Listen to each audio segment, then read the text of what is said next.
mazuri kwa sababu ya wema wake katika jina la Yesu. Bwana, tumeinua mikono yetu katika madhabahu yako tukisema ni asante kwa sababu ya mkono wako. Hapana mwingine kama wewe Bwana. Ninaomba Bwana ukaweze kunitumia, maana mimi ni chombo, nimesimama mbele ya watu wako Bwana. Ukaweze Bwana kunipatia neema ya usemi ili mioyo ya watu wako ikaweze kuinuliwa, imani yao ikajengeke Bwana, hali zao ukazibadilishe katika jina la Bwana. Utengeneze njia mahali hakuna njia, ulete matumaini mahali hakuna matumaini, na Jehova mahali ambapo kuna kifo ukaweze kuleta na pia na uhai. Katika jina la Yesu tumeomba na tumeamini. Amen. Unaweza keti kwa kiketi yako ya baraka na Bwana kaweze kutubariki, maana yeye ni mwema na yeye ni mwaminifu katika jina la Bwana. Kwa hivyo nataka tukaweze kutulia sasa ili nikaweze kulileta neno la Bwana, na ninaamini tutaweza kubarikiwa katika jina la Bwana. Ninashukuru Bwana kwa sababu ya jioni ya leo, maana sisi ndio mabaki ambao tumekuwa ambao Bwana amewezesha kufika mahali hapa. Kila wakati Mungu anakuaga na remnant. Bwana sana. Ndio unaona hata wakati kuta ziliangushwa zile za Jerusalem, Nehemia ambaye alikuwa mtumishi wa Bwana, wakati alisikia ile ripoti, hata hakuna mtu ambaye aliambia, isipokuwa ni wale watendakazi ambaye alishirikisha maono ya kwenda kuzijenga zile kuta, na kwa hivyo alikuwa amebaki kama mabaki ili akaweze kutekeleza majukumu yake, zile kuta zikajenge katika jina la Bwana. Hivyo nataka kuongea kuhusu study on the promises of God, ama kusimama juu ya ahadi za Bwana. Maisha ya Mkristo baina the promises of God inatoshana na mtu wa dunia.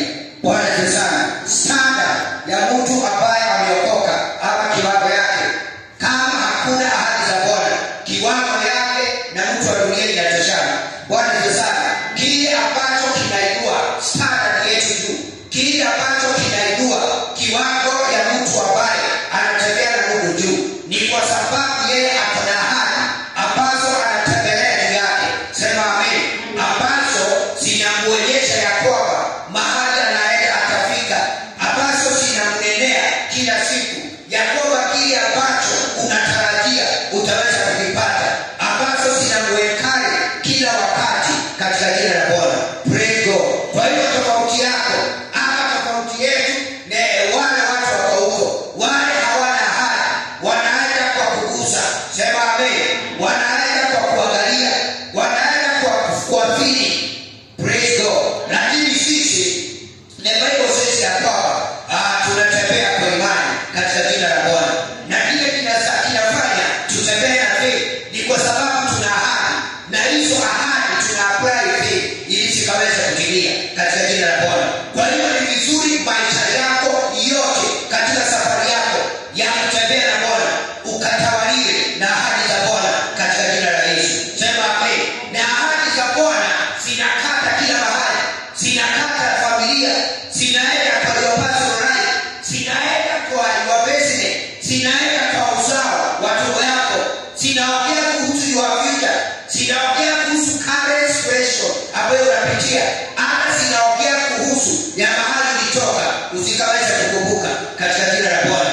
Praise God. Kwa hiyo jivika ni mambo na familia, kuna ahadi ambazo Mungu amezinena ama ambazo zimeandikwa katika Biblia ya kwamba Mungu asipojenga nyumba, yule ambaye anaijenga anafanya kazi ya Mungu. Hiyo ni ahadi moja ya mtu ambaye ana familia, ya kwamba wewe unaweza jaribu, na ndio unaona watu wa dunia wanajaribu kwa nguvu zao, wako na pesa wanashindwa, wako na elimu hawawezi.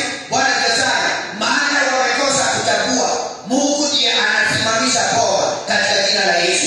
Na ninaomba baba yako isimame katika jina la Bwana. Hata kama watu wa dunia wakiangalia wanaona haiwezi simama, Mungu anasema itasimama katika jina la Yesu. Na kwa hivyo sasa inategemea wewe unafuata sauti gani, wewe ni nini kinatweka maisha yako. Are you a Christian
Na mtu akifika mahali anaenda anakuwa na shughuli, unaenda kutulia na sasa kukaa.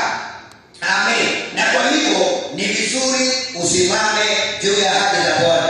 Na kwa hiyo nataka nisome Deuteronomy chapter 6 mstari wa 23. Niwekewe pale Numbers chapter 6 and verse 23. Kuna maneno ambayo Mungu alinena na Musa aende aambie wana Israeli, kwa sababu Mungu tayari alikuwa ameongea ya kwamba ninamtoa Misri na ninampeleka wapi? Ninampeleka Kanaani. Na Mungu akasema watafika.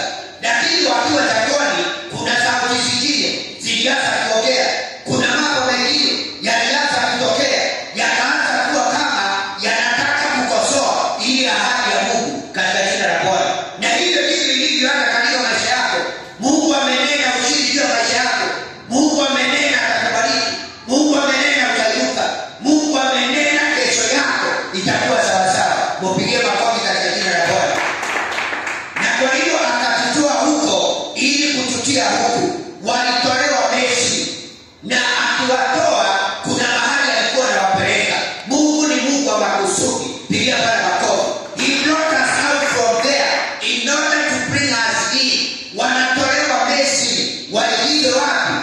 Katika nchi ya Kanaani. Bwana asifiwe sana. Na kwa hiyo hii ahadi, na unaona wametembea jangwani even 40 years, ile ahadi kama haijatimia.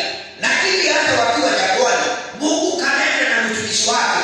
Alikuwa ananena na wale watumishi, alitumia wale manabii ambao walikuwa wamepatia kitu promise. Sema amen. Wakaweza kuwaambia watafika Kanaani katika jina la Bwana. Na mimi ninaomba ufike mahali Mungu alikusudia ufike. Naombea familia yako itafika mahali inastahili kufika. Praise God. Maisha yako yafike mahali Mungu anataka yafike. Ina maisha ya Mungu. Kwa hiyo imefika wakati sasa Mkristo asitembee kwa kugusa, usitembee usitawaliwe na maneno ya watu. Wewe uko na neno ambalo ni neno la Bwana katika jina la Yesu. Na wewe umesema katika Zaburi, neno la Bwana limepimwa mara 7 na moto.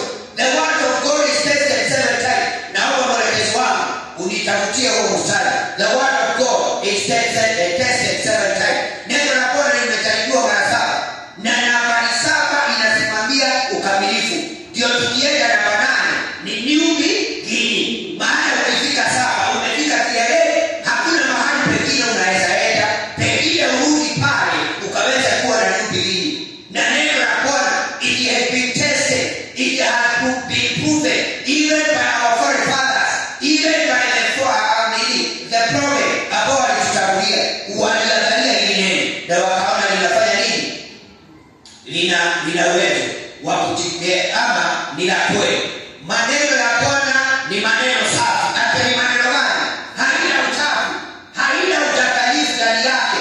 Bwana ndiye sana. Sio maneno ya kubadilika, sio maneno ambayo inaweza kutwa. Maneno ya Bwana ni safi. Na tena kama nini? Ni fedha iliyojaribiwa karibuni juu ya nchi. Karibuni juu ya nchi iliyosafishwa mara 7. The word of God and the promises of the Lord, they are pure word. Pigia Bwana makofi in Jesus' name. The word of God plus the promises of God, the Bible says they are pure word. Ni maneno masafi. Ni maneno ambayo haina uongo ndani yake. Ni maneno ambayo haiwezi kutwa. Ni maneno ambayo haiwezi badilishwa. Bwana asifiwe sana. Ndio Bible inasema atakayeondoa wacha neno, hiyo inaitwa komako Bible. Kesi yake imemaliziwa hapa duniani. Akienda mbele za Bwana atawekwa nini kwa chiko? Ile mawe ambaye tulihubiriwa hapa ni Yesu. Atashia Bwana hiyo mawe. Ninaomba Bwana tusaidie katika jina la Yesu. Kwa hiyo nataka turudi pale. The words and the promises of the Lord, they are pure words, like silver refined in an iron furnace. Yakobo ni kama silver ama fedha iliyojaribiwa katika karibuni ni furnace. Furnace ni mahali migeche mtoto yangu alikuwa anaenda kuchomea nyungu, akitengeneza nyungu na ile inaitwa nini ile mchanga ya nyungu? Clay soil. Kuna mahali alikuwa anaenda anawakisha moto, pametengenezwa, inawekwa pale, moto unawakishwa, inatoka hiyo muundo. Je, ifanye nini?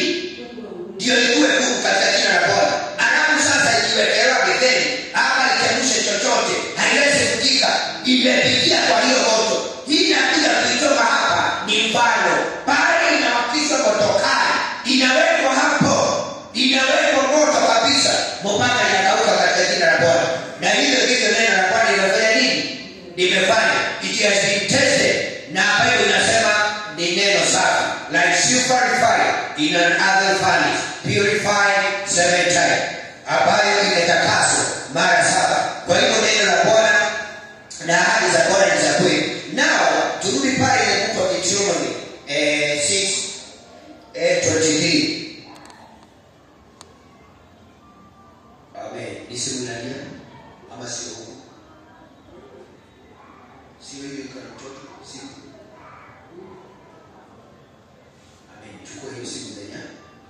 Chukua hiyo simu. Ni kwa mtoto. Si mtoto wako. Tukafundishe tukiwa kanisani ni maeneo ya heshima. Bwana sasa. Piga Bwana makofi. Na kwa hiyo akatoa huko ili kututia huku. Kwa hiyo kuna mahali wanatolewa na kuna mahali wanafanya nini? Wanapelekwa. Na hivyo ndivyo ilivyo katika maisha yako. Mungu kuna mahali there are levels ambazo Mungu anataka tufike. Mpigie makofi. Kuna level Mungu anataka. Hata mimi nikiwa mchungaji, mnaweza sema basi amefika tena. Hakuna mahali nimefika. There is another level. Sema amen. Kuna standard nyingine Mungu anataka niende. Kuna level nyingine hata wewe Mungu anataka akupeleke. Bwana Yesu sana. Na kwa hiyo lazima utolewe hapo. Na ni nini ambayo inakutoa hapo? Unachomolewa na promise in the mighty name of the Lord. Praise God. Walichomolewa na promise katika mikono ya Farao. Let my people go to do what? To serve, to worship me and to serve me. Na tena wakaambiwa, na nimemtia nchi ambayo ni ya asali na maziwa. Praise God. Ambayo mtaweza kunywa maji ya mabwawa ambayo hamukuchimba. Mtaweza kukula asali ambayo hamukuweka hizo, inaitwa mizinga. Ambayo hamukuweka mizinga. Hamukufuga hao nyuki. Mtakuta tayari wamefugwa. Nyinyi kazi yenu ni kutoa asali msubikie. Mtaenda mtakuta kuna mizabibu ambayo imepandwa. Kazi yenu ni kukula. Praise God. Hiyo ilikuwa sasa ni ahadi za Bwana. Na kwa hiyo akatutoa huko ili kututia huku apate kutupa nchi aliyoapia kwa baba zetu. Hebu niangalie. Aliapia nani? Kwa hiyo hawa ambao wanaenda sio wale ambao waliahidiwa. Maana kumbuka kuna ile kizazi ya miaka 20 ambao Mungu alisema atawaondoa. Ukisoma katika Numbers chapter 14, uende usome yote.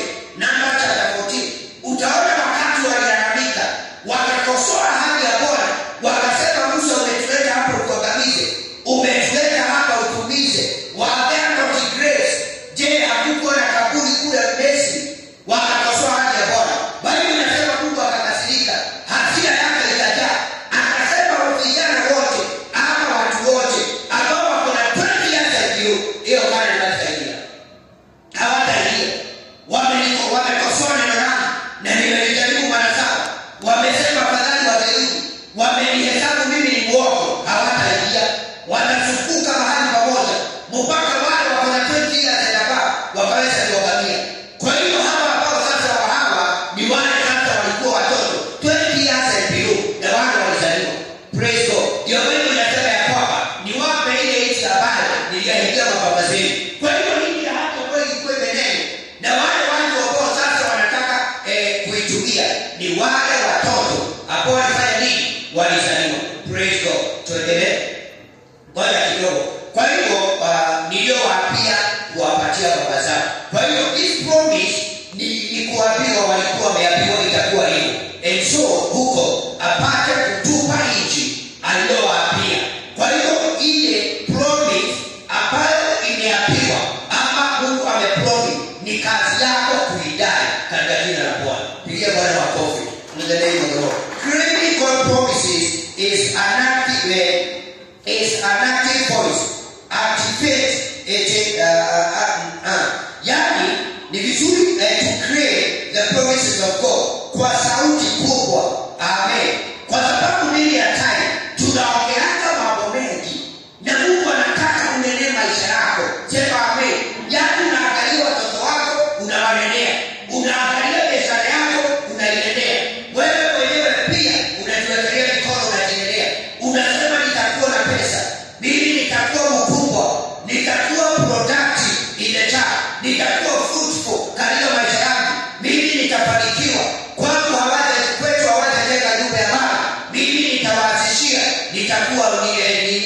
nitakuwa wa kwanza. Sema amen. Sibaki inasema utajenga manyumba, uliza jirani utajenga yako nini? Maana hii hadithi tunaangalia hata za Bwana. Yesu hana kujengea nyumba hapa. Kama unamwajia Yesu utakwenda sana.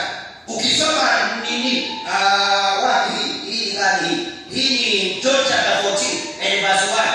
John 14 and verse 1. Like, don't let your heart be troubled. Believe in God. For in my Father's house there are many mansions. I go to prepare a house for you. Ninaenda kuandalia nini? Makao ama nyumba. Kwa hiyo Yesu anajenga mbinguni na wewe unataka wapi? Kwa hiyo ni aibu sana ukiacha kusema na utajenga. Wamama ambao uko hapa ni vizuri kupatana na ile hali katika jina la Bwana. Unaambia mzee utajenga. Na kama unaona wewe bora baba watu mwambie nimemwaga mama leta mchana. Akiendelea hiyo leta mchana, mwambie sasa leta fundi. Ikifika hiyo atakubali, ataona uko serious. Pigia Bwana makofi. Kwa hiyo atatutoa huko ili kututia huko apate kutupa nchi aliyotuapia mababa zetu. Kwa hiyo this was a promise ambayo Mungu alikuwa amepatia mababa za watoto wa Israeli. Faziki Bwana akatuamuru kusifanya amri hizi zote. Tumche Bwana Mungu wetu, tuone mema siku zote. Atende. Tumche Bwana siku zote, tukaweza kuona mema. Kwa hiyo kama unataka kuona mema, na mema haya ambayo neno linasema ni gani? Ni hizi promises za Mungu akaweza kutimiza. Kama unataka kuziona, Biblia haisemi kuhusu kusikia. Biblia inasema kuona. Ninaomba uone katika jina la Bwana.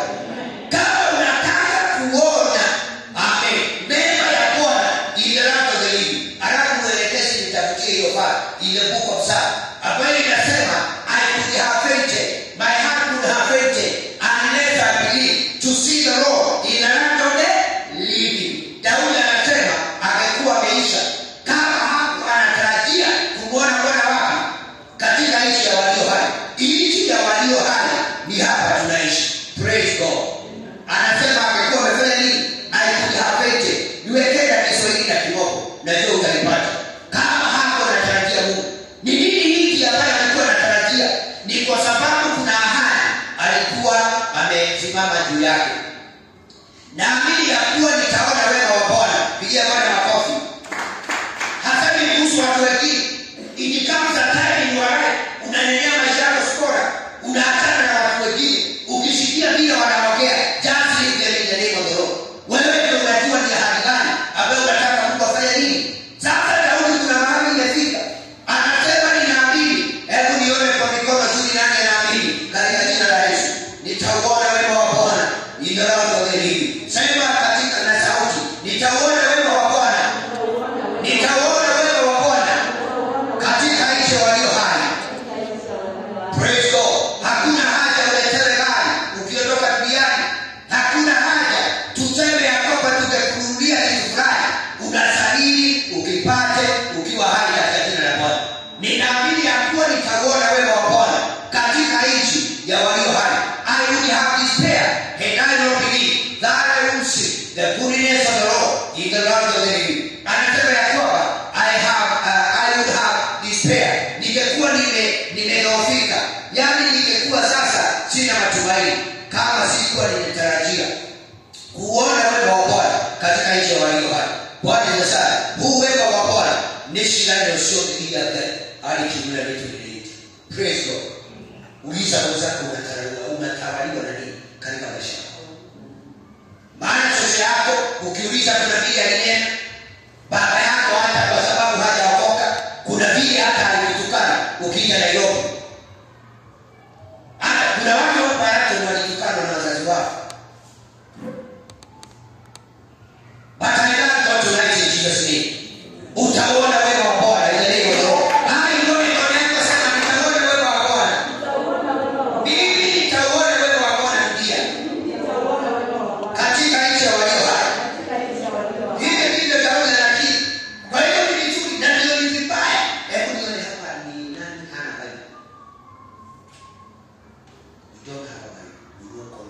tuongee kweli. Asante kwa nani? Okay, tunakuwa kana ni nani anakuwa kana bali? Okay, kwa chini. Ni nani leo amesoma Biblia yake?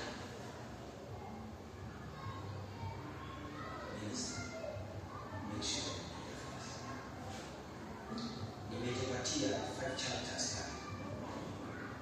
Nimegawanya zile kutoka kwa chapter. Maana kila mwaka nigeti nataka nisome Biblia from Genesis to Revelation.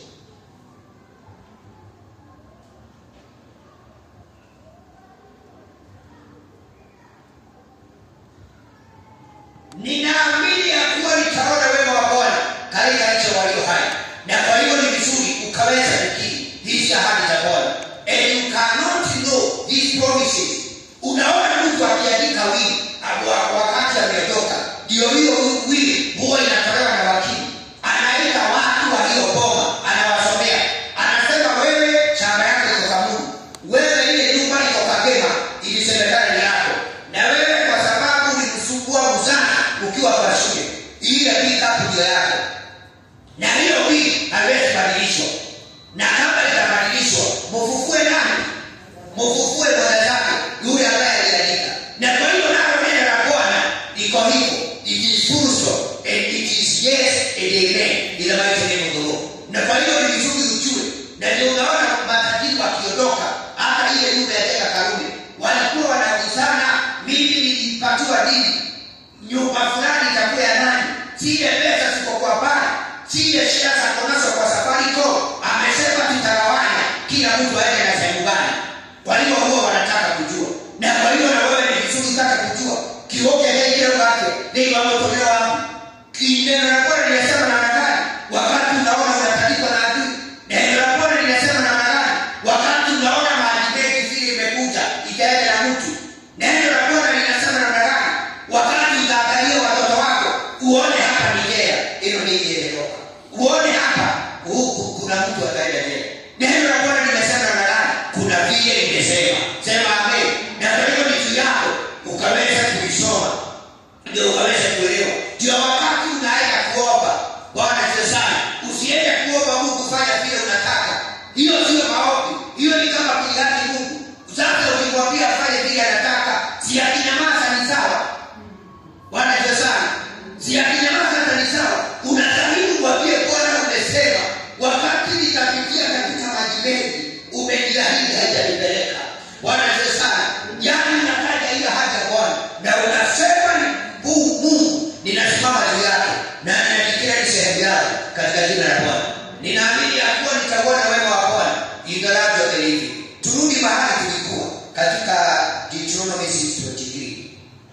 Kwa hiyo ndio ninawataka ninamaliza neno hilo. Ndio hapo ndio neno hilo. Sometimes wakati unaomba mimi nataka azeni maombi gani unaomba. Unajua unakosa kama maombi ya kuomba maana usomi Biblia. Na mimi sasa si naona kama saa hii ninasoma misangili. Sasa nasikia tu mafungu inakuja. Sasa pekine ningesoma chapter. Sasa hiyo kazi yako ingine ni ya kuenda usome. Bwana asifiwe sana. Utaki kujua gari yangu atajiwa familia. Ni kama mimi sasa ni mchungaji. Wakati ninaweza kuja nafika Antoni. Ni fasi gani ya moyo? Ni maombi gani nitaomba? Kama sasa tuseme mimi nimetandikwa. Nitaomba Zaburi 20 verse 4. Sema amen. Ambayo Daudi anasema I have now know Bwana Yesu that you know how to deliver your anointed one. Nimejua ya kwamba unajua kumwokoa mtu wako mafu. Sasa hiyo ndio nitaomba naye. Praise God. Tena niende niombe ingine ya Daudi. Ambaye alisema I was young and now I am old. I have never seen a righteous man forsaken by God. Ama uzao wake ukiomba mkate. Praise God. Unasimama na hizo ahadi na Bwana na unasikia katika jina la Bwana. Bwana akatuamuru tusifanye amri zake zote. Tumuje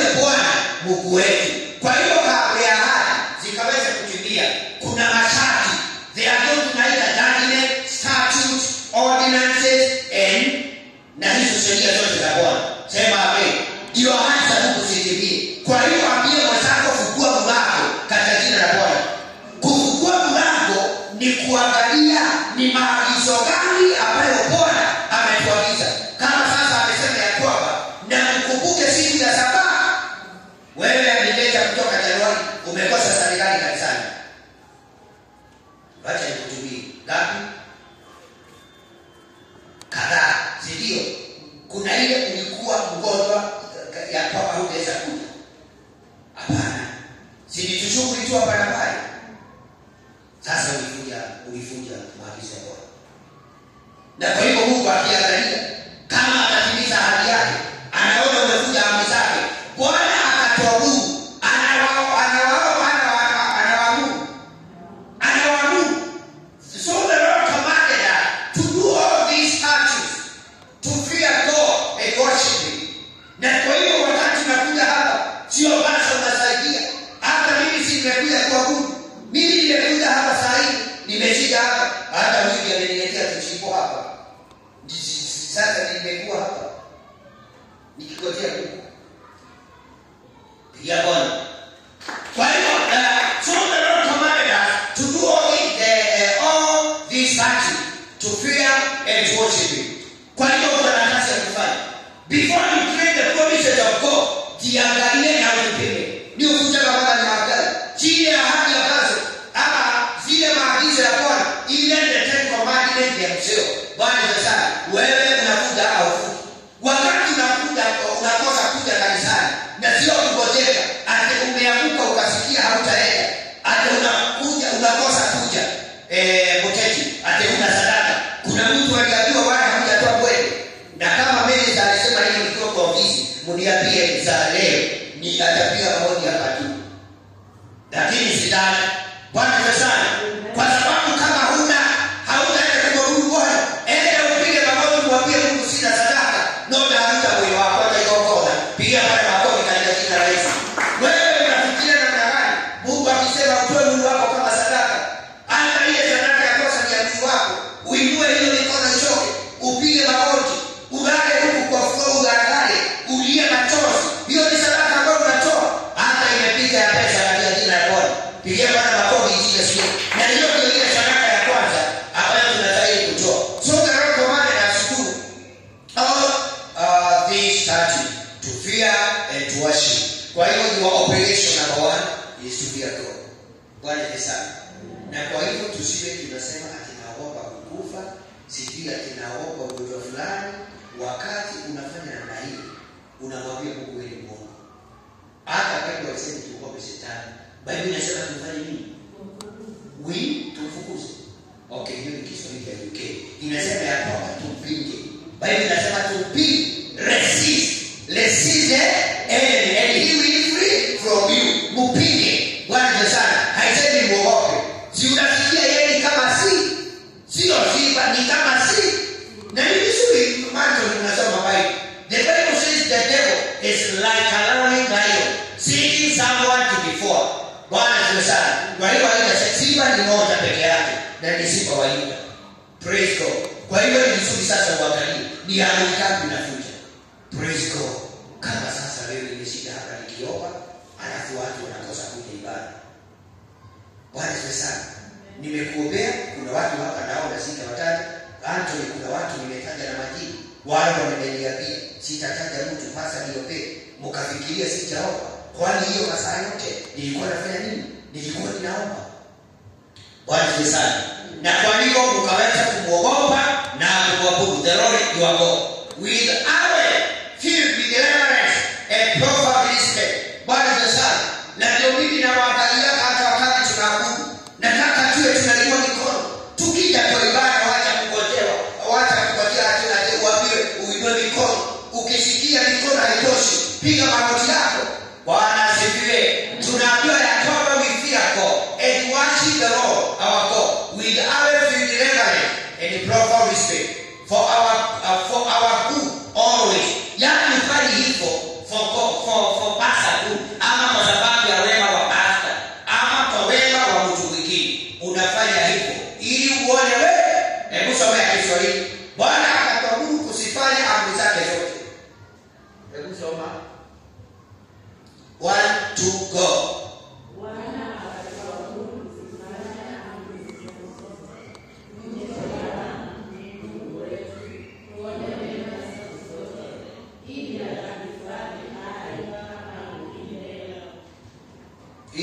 atuhifadhi leo.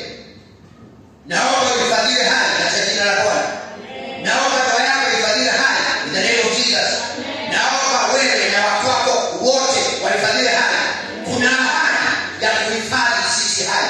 Kuna ahadi ya kuhifadhi uzao wa ndugu yetu hai. Kwa hiyo anasema ya kwamba Mungu wetu tuone neema na ninaomba tuone neema hata kama mwaka hautaendana. Tayari ile tukio hili walikuwa. Mungu afanye kitu mpaka uambie Bwana, sikuwa ninatarajia hii. In the name of the Lord. Praise God. Ili tukaweze kuona mema siku zote. Sio siku moja. Bwana Yesu siku zote ili atuhifadhi hai. Kazi nyingine tena itakuwa haki kwetu tukitunza kufanya maagizo hayo yote mbele za Bwana Mungu wetu kama alivyotuagiza. It will be considered righteousness for us. Biblia inasema Abrahamu wakati alimwamini Bwana alihesabiwa kuwa mwenye haki wakati aliamini Bwana. Na ninaomba Bwana atuhesabu kuwa mwenye haki in the name of the Lord. If we are careful to observe all these commandments before the Lord our God, just as He has commanded us, kama vile ametuamuru. Praise God. Kwa hiyo kuna mambo tumeamrishwa tulete fungu za 10 katika nyumba ya Bwana. Tumeamrishwa tukaweza kutii watumishi wa Bwana. Tunaamrishwa tusiwaleshe kidole hata kama wanaweza kosea. Mungu aliwaita atawatabika. Bwana asifiwe sana. Praise God. Unajua kama wakati huu makazi ya Bwana inajihakiwa na kupigwa kwa mitandao. Ni akila ameinuka. Lakini sisi Bwana ni mwema kwetu katika jina la Bwana. Study on the promises of God. Kusimama juu ya ahadi za Bwana. Uliza mwenzako ni nini Mungu amesema juu ya maisha yako. Mwambie ahadi moja ambayo anajua katika neno la Bwana. Mwambie tu akwambie. Na ujue sasa tuko class nitasukia wapi. Kwa hivyo do my assignment. Do your assignment. Okay, kanini umeambiwa nini na Dania? Ataishi kushuhudia mpigie makofi katika jina la Bwana. Kwa hiyo ni kumaanisha hili. Hata kama kutakuja mambo mengine ambao itakuwa inakaa kifo. Anaendelea hivyo, sikiliza. Mimi nitaishi nishuhudie wema wa Bwana. Maana imeandikwa katika jina la Bwana. Pigia Bwana makofi. Na wewe aseme, wewe ni have you done my assignment? Okay, sipora. Wewe wakelete kanako ya chale. Bahani gani?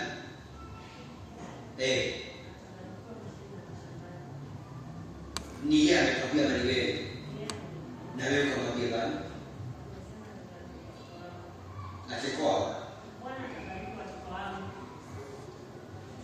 Okay, unajua nimekukubaliki maana nilikuwa nataka ahadi. Bwana sana. The promise kama hiyo sasa imesemekana, you shall be the head and not the head. Hiyo iko katika Deuteronomy chapter 28. You shall be above only. You shall be the head and not the tail. Bwana asifiwe. Ni nani mwingine? Inua mkono. Nigecha umeambiwa gani? Na wewe umeambiwa gani? So next time usilale kwa kiasi pastor. Be at my class. Pia Bwana makofi katika jina la Bwana. Tena itakuwa hakika kwetu tukitunza kufanya maagizo haya yote. Hebu sasa turudi kwa class. Ni nini? Sasa kuna promises na kuna maagizo. Mungu anasema ufanye hivi, yafanye hivi. Hebu mtu huyu amepakana na wewe akwambie agizo moja. Wacha nipatie mfano as a good example. Biblia imesema ya kwamba usiabudu Mungu mwingine. Hiyo iko katika Ten Commandments. Bwana sana. Usiabudu nani? Mungu mwingine ama mfano wa kuchoko ama mama. Hiyo sasa, hiyo ni maagizo. Kwa hiyo wakati unapatiwa na mganga, kakitu unafikiria hapa, unamwambia Mungu wewe ni kaoko. Wewe huwezi aminika. Nimetafuta kama mkengine. Kanisa ndio wapi? Kwa hivyo unafikia hiyo, hebu ya kanuni na ndiko. Nimekwambia maagizo gani? Okay, wacha sasa tubadilishe the mood of the class. Mimi ni mwalimu mzuri. Ni nani anajua agizo moja kwa Biblia? Inua mkono wako juu. Denya?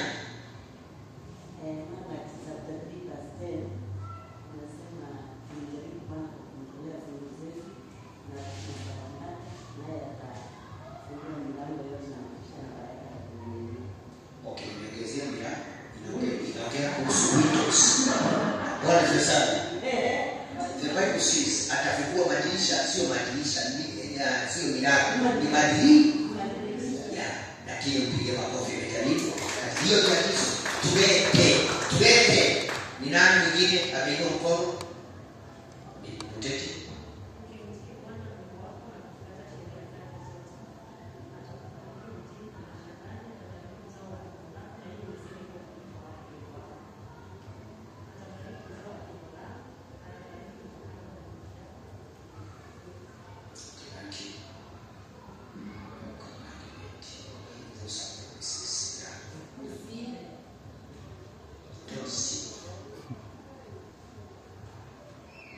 Hiyo ni agizo. Usiue, usitamani. Usidanganye kama wengine wanatamani kashati yake minister.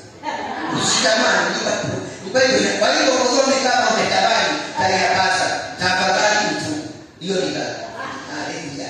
Pigia Bwana makofi. Kwa hiyo itakuwa haki kwetu tukitunza kufanya maagizo haya yote. Kwa hiyo wakati tunafanya maagizo, yaani tunamwabudu Bwana kwa roho na kweli. Amen. Unaangalia siku ya Sabato, usifanye kazi zingine. Sema amen. Hiyo sasa ni maagizo. Na yeye Bwana anatimiza ahadi zake. Na ndio niliwaambia kuna those promises ambazo ni conditional promises. Do this, I do this. Bwana Yesu. Ninaomba Bwana tusaidie. In the mighty name of the Lord. Sema amen. So, unastahili kuclaim the promises of God kupitia kwa kuongea kila wakati, kunenea maisha yako, hali zako katika jina la Bwana. Ninaomba tusome in the book of Joshua chapter 21 verse 45. Joshua 21 verse 45.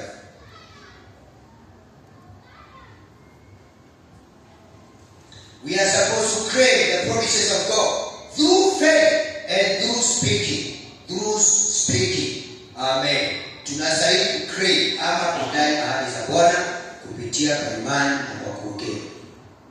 Hakukuepuka neno lolote katika jambo lolote lililokuwa ni jema ambalo Bwana alikuwa amelinena katika habari ya nyumba ya Israeli. Yalitimia mambo yote. Ambia mwenzako yalitimia yote. Hakuna neno ambalo lilianguka. Not one of the good promises which the Lord has spoken to the house of Israel failed. All had to come to pass in the mighty name of the Lord. Na ninaomba hata wewe ahadi ziendelee kutimia katika jina la Bwana. Kila siku uchukue hatua, nenea maisha yako, nenea hali zako. Praise God. Don't magnify your problem. Amen. Hadi tunakupatia ushuhuda hapa, unatuambia pastor, kanisa vile mimi nimetalikwa, hata sio nikifika Christmas. Hata ni ushuhuda mzuri natutolea. Wewe huna ushuhuda kesi chini. Wala kuna kesi mmoja watoe. Unataka uoga. Bwana Yesu, unastahili kusema nilikuwa ninapitia katika maji mengi. Malaika akaniinua. Nimemshuhudia Bwana. Imetimia katika Psalm 23 and verse 4 and 3. Ya kwamba nikitaka katika ufuko wa mauti, wewe uko pamoja na mimi. Bwana asifiwe. Unatoa ushuhuda kama haya. Lakini sasa ukitoa ushuhuda hata sio ni kama sijui hapana. Na ndio unaona tulikataa ushuhuda hapa. Ama mimi sasa unapatia hata ushuhuda. Tuliona hapa tukipatia watu ushuhuda. Mtu atatuambia hata mkinikosa mjue nimeenda. Sasa mtu akisimama hapa na tuko ibada ya Sunday Modobi, arabi ikifika Tuesday siku zinapigwa. Sasa si watasema alifanyia nini? Yeye atatuletea mambo mengine hapa. Bwana asifiwe sana. Ndio tunataka kwanza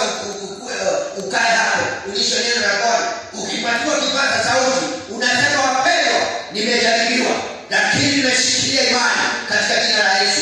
Maana Danieli alishinda. Pigia Bwana makofi. Amen. Unaongea mambo. Praise God. Unasema Danieli alifunga mitomo ya simba. Hata mimi nimemwona Bwana katika jina la Bwana. Sasa ukituambia hata hujui unaenda wapi na uwezi enda kwangu. Unaenda. Praise God. Yesu ndiye njia katika jina la Bwana. Pigia Bwana makofi. This is Joshua, the prophet of God. Bwana sasa. Na ujue Joshua sio yeye alitoa watoto wana Israeli kule. Ni nani alimtoa? Lakini macho ikawa hado kufa kwake.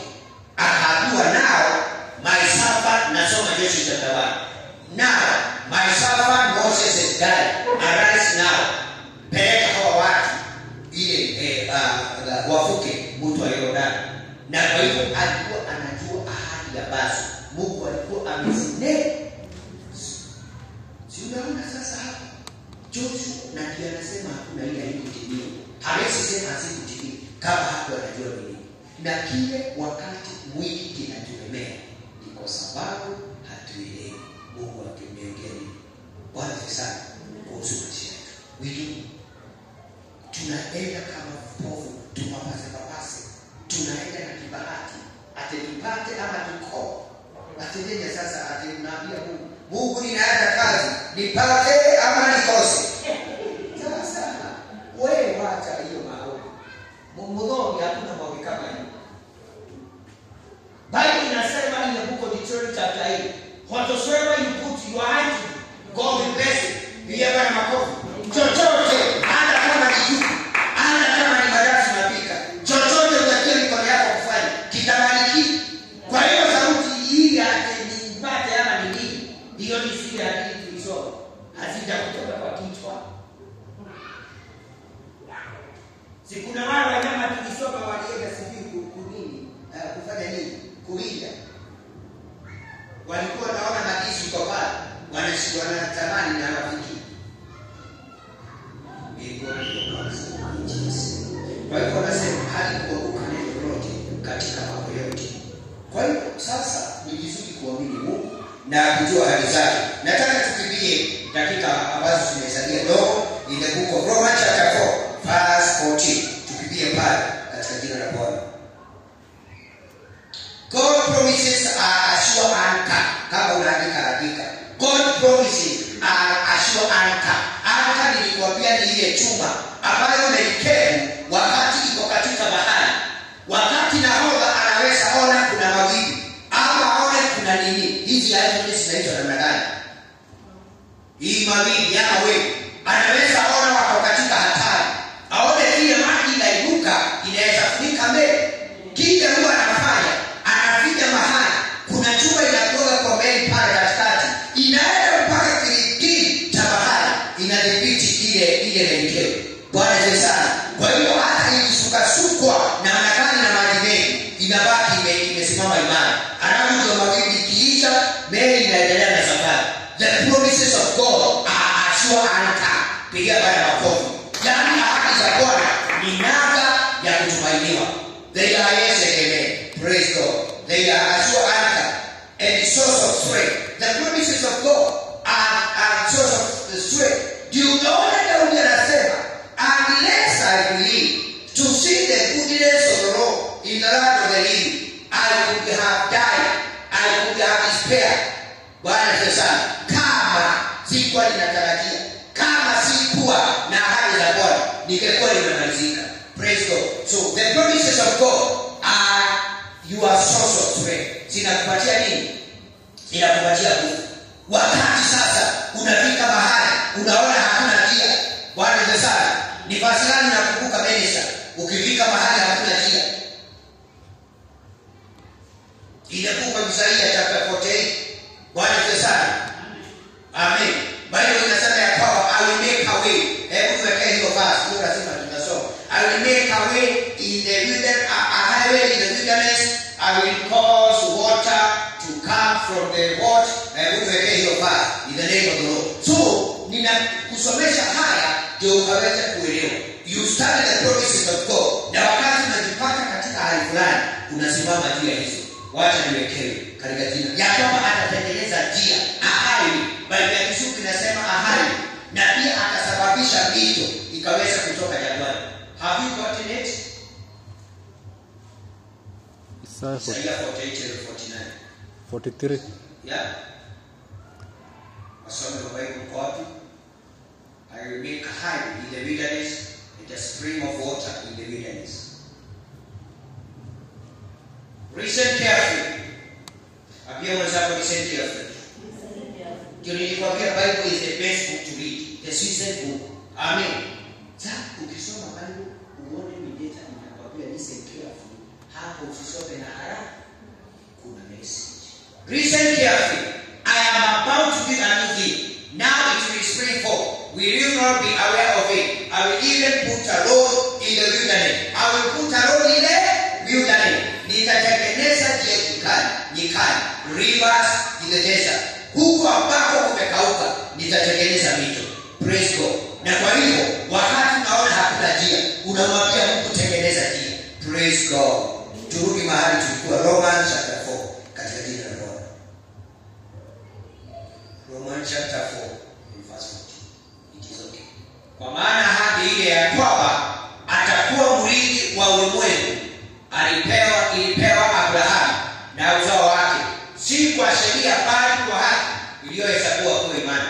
For the promise to Abraham or to his descendants that he would be heir of the world. Yani kuna ahadi ambayo Mungu aliachilia kwa maisha ya Abrahamu. In the book of Genesis chapter 12, Bible inasema ya kwamba Mungu akamwita Abrahamu atoke kwa watu wao na kwa nchi yao aende katika nchi nyingine, na akamwambia he will become the father of nations.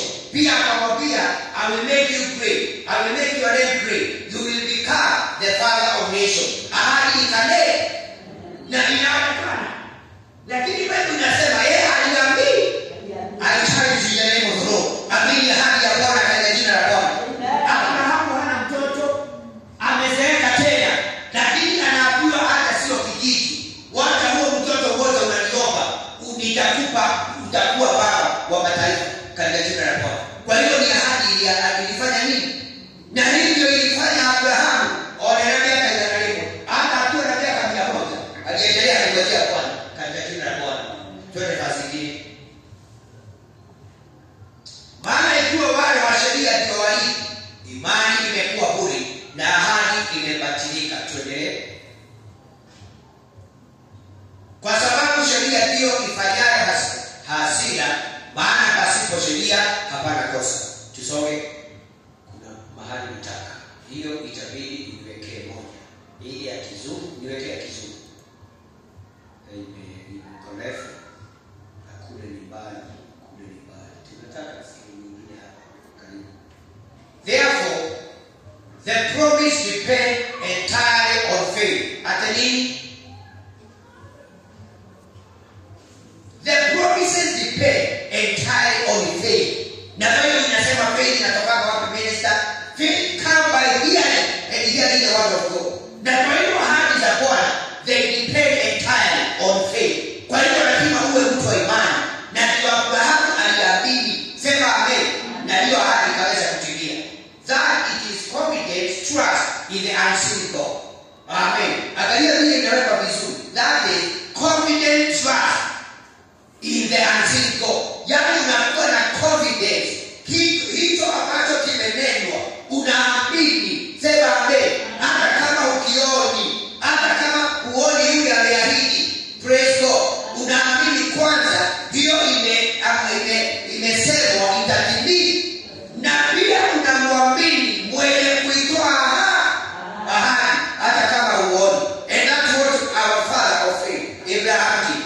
Aliweza kuamini he trusted in God, and also yule Mungu ambaye hakuwa anaona, in order that it may be given as an act of grace, his unmerited favor and mercy. Hiyo ahadi iwe kama ni kibali ambayo inaachiliwa, akaweza kuhesabiwa kwenye haki, so that the promise will be legally guaranteed to all the descendants of Abraham, not only for those Jewish believers who came the Lord, but also for those Gentile believers who share the faith of Abraham, who is the spiritual father of us all. Hebu angalia hii ya mwisho. Who shares the faith of Abraham? Amen. Who is the spiritual father of us all? Kwa hiyo hizo hata baraka aliahidiwa tunashirikishwa. 26:17. As it is written in scripture, I have made you a father of many nations. Amefanywa ni kuandika ile hadithi. Mungu anasema amemfaa, lakini hatafanyi. Ndio ilikuwa ndio shaka mtalawi. Maana wakati mwingine hatumjuani. Bali inasema it is written in the scripture, I have made you a father of many nations.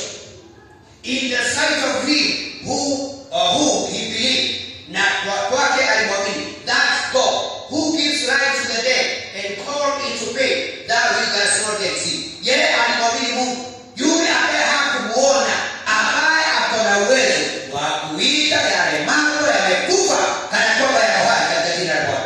Yeye alimwamini, hakuona Mungu sababu aliamini ahadi na akaamini mwenye kupatia ahadi.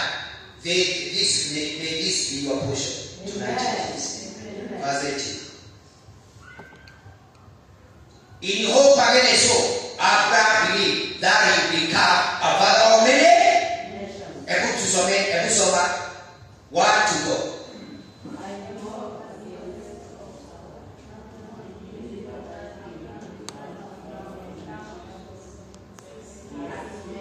Mrs. Tumefungua kikuyu kusoma. Amen. In hope again so. Unajua inaandikwa hivi maana amefikisha miaka 100 na mtoto hajakuja. So in hope again so Abraham believed, aliweza kuamini that he will become a father of many nations. Kwa hiyo wakati ahadi ilitolewa haikufanyika wakati huo. There was a time of waiting, na hata leo huwa tunapotelea. Praise God. Alimwamini Mungu as he had been promised by God. So now shall your descendant be. Aliamini ya kwamba uzao wake utaweza kuhesabika. Verse 19. Without becoming weak in faith, I pray your faith will not be weak in Jesus' name. Hiyo kusikia. Ninaomba imani yako isiwe imani dhaifu. In the name of the Lord. Sikoro nakumbuka nikuwafundisha types of faith. Niliwaambia kuna nini na nini? Kuna weak faith, kuna little faith, kuna dead faith, kuna faith nyingine kama ya masters, kuna great faith. Yule mama alimwambia Yesu, akamwambia sisi nifanyie kitu fulani. Yesu akamwambia hapana, wewe sio Myahudi. Yule mama akamwambia namna gani? Hata huko wanakulaga ile chakula inaku. Yesu akamwangalia, akamwambia sijaona imani kubwa kama gani? Kama hii ambayo uko nayo. Na kwa hiyo Abraham aliweza kumwamini Bwana. Faith to be considered without becoming weak in faith, he considers his own body. Kwa hivyo alikuwa amezeeka, hawezi pata mtoto kulingana na science. Now as good as dead. Unasikia Abraham alikuwa mwili wake umekufa. Kusema umekufa imewekwa hapo for producing children. Sawa sawa. Kwa hivyo hakionana na mwanamke apate nini? Hiyo usiso ilikuwa imeenda. Mzee wa miaka 100 haiwezekani. Na ndio tunaambiwa namna hii. Lakini sasa ataamini hivyo ama ataamini ahadi. Na hapa ndio sasa hata mtihani yetu iko. Utaamini vile unasikia uteke ama utaamini vile Mungu anasema. Abrahamu anasema mwili wake umekufa. Yeye hawezi kupata mtoto. Lakini pale kile Mungu anasema ya kwamba utakuwa baba wa mataifa. Sasa ndiye ataamini nini? Now it's for producing children. Since he was about 100 years old and he considered the deadness of Sarah's womb. Amen. Na pia tumbo ya Sara ilikuwa hali. It was dead. Ilikuwa imekufa. Mzee alikufa na tumbo imekufa. Hakuna mtoto. Verse 20. But he did not doubt or waver in unbelief concerning the promise. He did not do what? He did not doubt. He did not waver. He did not have the spirit of unbelief. Everywhere comes down. Now when you saw the whole chapter. Maana hizi vitu ndio zinafanyana. Ahadi za Bwana zisitimie. You doubt God.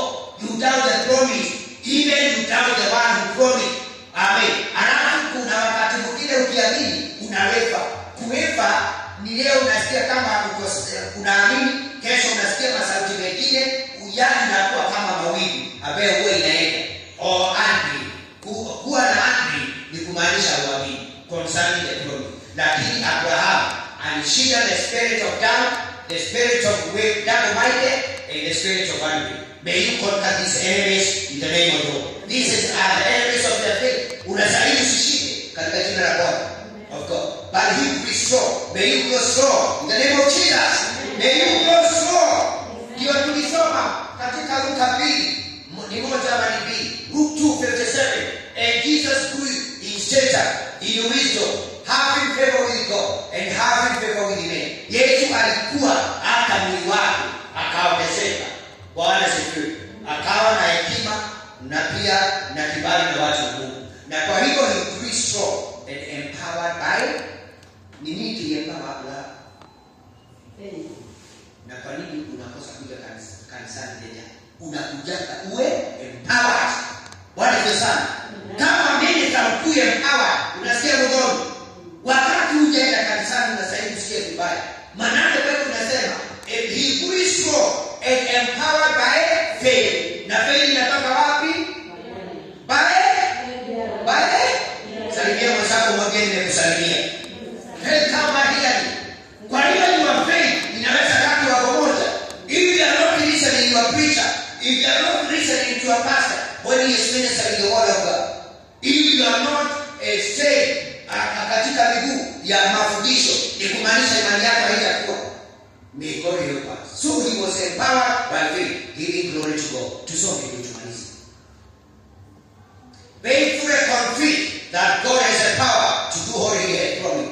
May the Holy Spirit nitafutie that verse, John chapter 14, verse 12. Bible inasema ya power, and when the Holy Spirit of God will come, he will convince them. Kuconvince ni nini tena? Kushawishi. Ushalienda wakati pengine unataka pengine kuchukua kitu mahali, pengine kama ni baba, wanakuambia uweze lipa mkopo wa $1,000,000, unaconvince the banker and the manager, unawaambia kuna uwezo upaka na mbaya. Naye Bible inasema ya kwamba umepata mkopo. And when he comes, he will convince the world about their sins. Because it is John chapter 17. So it should be John 17, verse 7. When the Spirit of God will come, he will call you 17. Umepata?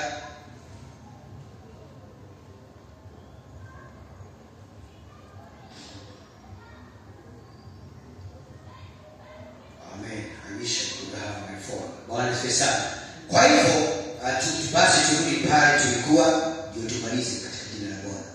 When the Spirit of God comes, Bible inasema ni Yesu aliongea hili maneno akirudi mbinguni. Painfully convinced that God has the power to do what he had promised. Kwa hivyo ni nini ambayo kina convince Mkristo ya kwamba haya na ngojea yatatimia? Ni nini? Ni faith. Painfully convinced that God had the power to do what he has promised. Kwa hivyo Roho Mtakatifu alimconvince ile faith ya kwamba hiyo ndio itafanya nini? Itatimia. Basi nini? Ama hakuna? Painfully convinced that God has the power to do what he has promised. Ninaomba jioni leo katika jina la Bwana tukaweze kuamini ahadi zote ambazo Mungu ameweza kufanya nini? Ameweza kutupatia. So the promises of God, it is the source of our strength. It will provide hope. Kama unaandika andike. The promises of God, they are the source of our strength, providing hope, protection, provision, and even eternal life. Therefore, his faith was credited to him as righteousness, right standing with God. Therefore, his faith was credited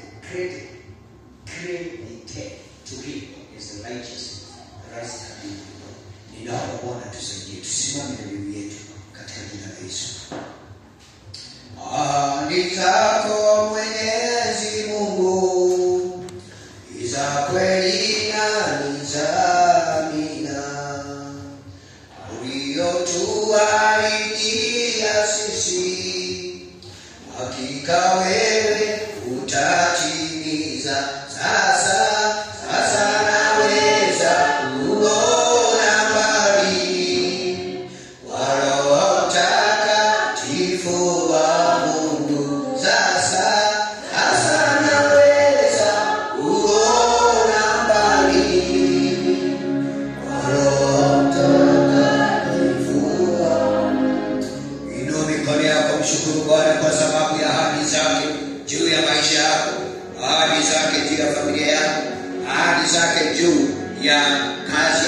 yako, ahadi zake juu ya maisha yako ya kesho yakatega mahali zabina katina rabina zukani rabina zina garia zima gani usaina rabaganda.